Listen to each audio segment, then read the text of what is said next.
Welcome back. So we're going to round out the 31 previews with the 31st team, which is Minnesota. And what I've had going on is I've had all 31 logos on the power rankings board ranked by where I have them in each division, and I've just been putting a little check mark underneath each team as I get them done. So that's the high-tech way that I was keeping track of all this all the way through.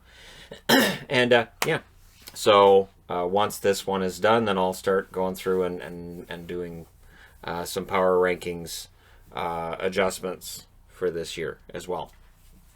So Minnesota's an interesting team, and yes, I'm wearing a Minnesota North Stars hat with the Minnesota Wild jersey because this is Minnesota North Stars colors. That's what they went back to, and people went, "Hey, that looks like Subway. Look, it's the '60s colors." So okay, but it's the '60s colors from Minnesota. It doesn't even have the black that Minnesota added in the '80s. But for people who thought that's really clever, maybe the NHL did too, and that's why we're getting ads on helmets. That can be an excuse they use, and they say, you know what? It's because people pointed out that the colors of Minnesota match certain corporate logos, and you know what? We got others that match corporate logos too. Why don't we start using that? So maybe that meme is the reason why ads are going to be on everything. It's not as funny then, is it? Speaking of not as funny, Minnesota's general 20 years of mediocrity has been frustrating to watch. And it's been frustrating to watch as somebody who cheered for the Minnesota North Stars. They went to Dallas. I continued to cheer for them. But hey, when Dallas won a Stanley Cup, that had to be frustrating for people in Minnesota, of course. And so the Minnesota Wild come in, and the Minnesota Wild have had their struggles. They have had their struggles. But during the regular season, they've had some pretty good-looking seasons. 101 points in 2017-2018, 83 points the season after that. And the season that we finished eventually, they ended up with 92 points projected over 82 games. But they finished out the season very, very well. And I thought they were playing some of their best hockey. Stalock was playing some of the best hockey he's ever played in his career. And so Bill Guerin in the offseason says, you know what? We need to improve our center depth. No argument there. And we need to improve our goaltending. No argument there. One of the reasons they lost in the return against Vancouver was goaltending. Markstrom was fantastic. Stalock started out pretty good. But by the end of the series, it was clear Vancouver had the better goaltender. And that Kevin Fiala was kind of the superstar of this team, and other players just never really woke up and clued in. Now, when we look at players who've exited, it becomes kind of confusing because Guerin said he wanted to improve the center depth. And I don't know that he has. They lost Koivu as a UFA. They traded Eric Stahl, which still to me is crazy. Dubnyk is gone, which makes sense. Dubnyk had a poor season statistically. Cunnin is gone, which was a surprise to me. Donato's gone. Donato's had his struggles staying in the lineup. You know what? San Jose could very well love Ryan Donato. They absolutely could. And if he gets a regular shift there, that could be a move that Guerin ends up looking bad with in retrospect, even though I don't know that Donato would have played well with Minnesota if he'd stayed. And Galchenyuk, who is officially a journeyman at this stage now that he's with Ottawa as well. But what they've added, Johansson, and they're projecting him to be a center. It's a bold move to trade Stahl, bring in Johansson, and basically have Johansson play Stahl's role. Johansson is younger, yes. But he's been tough at center. It hasn't been a natural fit necessarily when it's been tried. So we'll see whether or not maybe Guerin knows something we don't. Probably does. And so we'll see how it goes for him. But he's had his struggles before. Benino's an excellent center. Third line center ideally. Bukestad's an interesting pickup in that he only played 13 games last year. But we could see him hopefully play 56 games this year. I'd like to see Bukestad play 56, be healthy and all that wonderful stuff. And he could be a really smart pickup as well. And then Talbot. Talbot is, I think, an upgrade on Dubnyk. But the interesting thing with Talbot is, while he played well for Calgary, and in back-to-back years, he ends up playing well enough that when there's important games, he's the guy in the net. Or in this year for Calgary, and he's done it elsewhere as well. But while he played the important games and he outplayed Riddick, is he a starter? And I don't know if he necessarily is. And at age 33, and both he and Stalock are 33, there's still a question mark there. So for Kokkonen, he may very well get a shot at being a starter by the time this season's all said and done. Now, the Hockey News has them ranked at 23rd overall in their power rankings. Sports Forecaster has them 6th in the Central, I have them 4th in the West, which would lead one to say, hey, Shannon's got them ranked a lot higher than Sports Forecaster. Not necessarily. If this was the traditional Central Division, I don't know that I'd have them ahead of Nashville. I don't know that I'd have them ahead of Dallas. And I have them behind St. Louis and Colorado. So, and I don't know that I'd have them ahead of Winnipeg either. So, they're 4th in the West, but if they were still in the Central, I would probably have them 6th. I would probably be right there with Sports Forecaster. So they have an opportunity in the West to maybe end up with a better record than they otherwise might. They have an opportunity to pick up some wins and get some confidence. And as a Minnesota fan, you could decide whether that's better for them in the long term or if it's going to hurt them in the long term. If they have a good season and then they return to your standard Central Division next year, which will also have Arizona added to it. So that'll be an 8-team division next season. And will they be any further ahead? Now, when we look at players who had rough years and maybe should have scored more than they did, and I think probably bounced back, to me, Greenway stands out. 67 games, 8 goals, 20 assists, 28 points. Greenway, I think, is capable of more than 8 goals over a 56-game schedule. I'll say that. Matt Zuccarello, 65 games played, 15 goals, 22 assists, 37 points. Rough first year with that brand new contract. So he's going to be looking to bounce back and prove that, hey, you know, I'm good. I just need a little while to get used to this. I'm good now. And for Matt Dumba, I think 24 points in 69 games is low. I think he bounces back from that. 6 goals is okay, but the 18 assists is a little bit low, and I think he bounces back overall.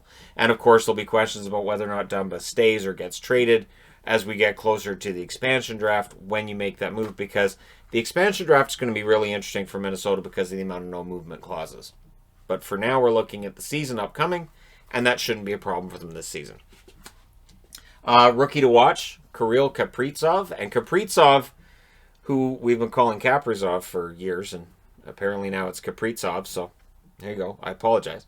But Kapritsov is projected to be that explosive forward they need. So Fiala was great during the playoffs. Kapritsov should be that genuine superstar. And if Fiala can continue where he left off this past season, this team could score. This team could absolutely score, which is good because they were kind of middle of the pack in scoring. 3.16 goals per game last year. Goals against were high. 3.14, which is 24th. Their power play, 21.3%, which was 11th. Their penalty kill needs to improve. 77.18%, which was 25th overall. So that needs to improve. Both the goals against and the penalty kill need to improve. From what I remember, those numbers were getting better anyways towards the end of the season.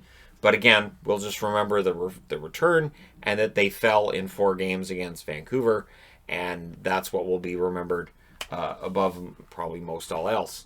Now, their core 6. This is really interesting because I've got 2 of their core 6 are guys who haven't played yet. But all projections are these guys should be great. And it really gives you an idea of the future that's coming in for Minnesota and why Bill Guerin may be on the right path. So Capricsov and Rossi. If you salivate a little bit at the idea of them playing together, I understand. And Rossi could play this year, and they're not ruling him out for the roster this year. Physically, he's mature. He is capable of stepping in. That's what all the scouting reports said. Physically matured, ready to play National Hockey League games immediately.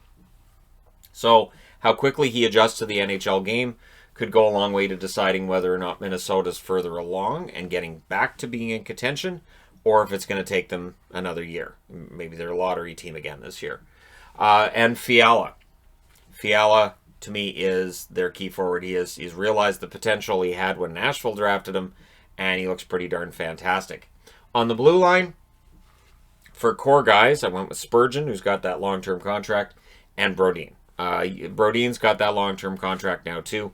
And so those are, I think, the 2 core youngish players. Again, Suter, older, Parise, older. I understand they've still got, I think, like 56 years left on their contracts combined. But I'm going to go ahead and say for your core, your young 6, I'm not going to have them there. And then in net, Kokkonen. Because he's 24 years of age. And if it's going to happen, it's probably going to happen at some point this season or headed into the next one. So we'll see what happens with him, and we'll see whether or not Staylock or Talbot ends up stealing that number 1 job, or if just they interchange who's in net. And then I've got Boldy here with the ellipses and all that, because Matt Boldy may end up being a core guy, and this could be a pretty fantastic offensive team, say 2-3 years from now. So there's some impressive prospects who are already joining this roster, and still guys yet to join this roster, and so there's reason to be excited about the future if you're a Minnesota fan. Their coach, Dean Evison, did a pretty good job, and so it makes sense to keep him around. And their GM, Bill Guerin, I think, Guerin's moves down the middle, they're bewildering, but they're not boring. Minnesota's been a boring team, and I'm just saying right now, over their 20-plus years of existence, this is a team that's been at times hard to watch. And so that shouldn't be a thing anymore. That should change with the new kids coming in and the exciting young players coming in. So kudos to Guerin for helping to bring that along.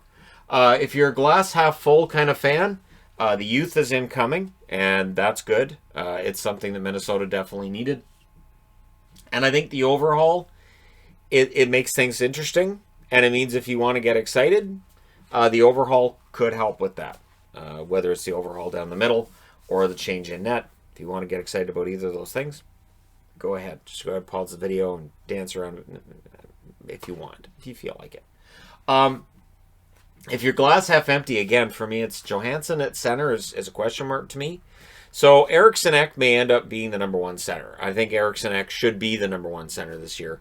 But you've got Rossi coming in, and you've got Johansson being projected as a top 2 center, and we'll see where things end up. And 2 33-year-old goaltenders, and neither of them really an established starting goaltender in the NHL. So this, again, is where Kokkonen, I think, ends up with a better than even chance of ending up being either the starter or the backup by the end of the year. Next big hype, I went with Kailyn Addison, who was picked up in a trade from Pittsburgh in February. And we'll see. We'll see if Addison ends up being a part of this blue line. I'll say over the next year or two. I don't think it's going to take that long, but we'll see, right? It's just coming out of the WHL and all that. Now, when we look at the month-by-month record of Minnesota, it tells you they put themselves behind the 8 ball right out of the gate. They were 4-9 in October. It is really hard to make the playoffs when you start off 5 games below 500 coming out of that first month. But they did their best to get back. They were 7-2-4 in November, 8-6-1 in December, 4-4-1 in January, 9-4-1 in February, and 3-2 in March. And it's during the month of February, they were one of the best teams in the league that month. And I thought, this is a team that might be a little bit dangerous in the playoffs. And I thought everybody was firing in all cylinders. And then, of course, the pause happened. So we'll see which Minnesota team shows up and if they can avoid that slow start that we saw last season. Now, their record against teams in their own division, it's going to be interesting. Because they were 2-0-1 against Anaheim. They're 3-0 against Arizona. So they got to be happy Arizona's in their division. 2-2 against Colorado. Those games are always pretty hard fought. LA, they were 1-2 against the Kings. They were 1-2 as well against San Jose. 0-2-1 against St. Louis. So when Dallas switched places with St. Louis, it may have hurt their chances. And against Vegas, they were 1-1. So their overall record against teams in their own division, 10-9-2. It's going to be quite the season. I'm looking forward to seeing how Minnesota does. And again, I think 4th in the West is a good spot for them. And if they end up playing one of the powerhouses in the first round, that's where the question marks about the goaltending are really going to get talked about again. But I'd be interested to know what you guys think in the comment section below. Where does Minnesota finish in that Western Division? What are their chances? Don't forget to hit like and subscribe if you're browsing your way through. You just happened upon this video. And hey, thank you guys so much for watching, for all your support. I will talk to you again soon.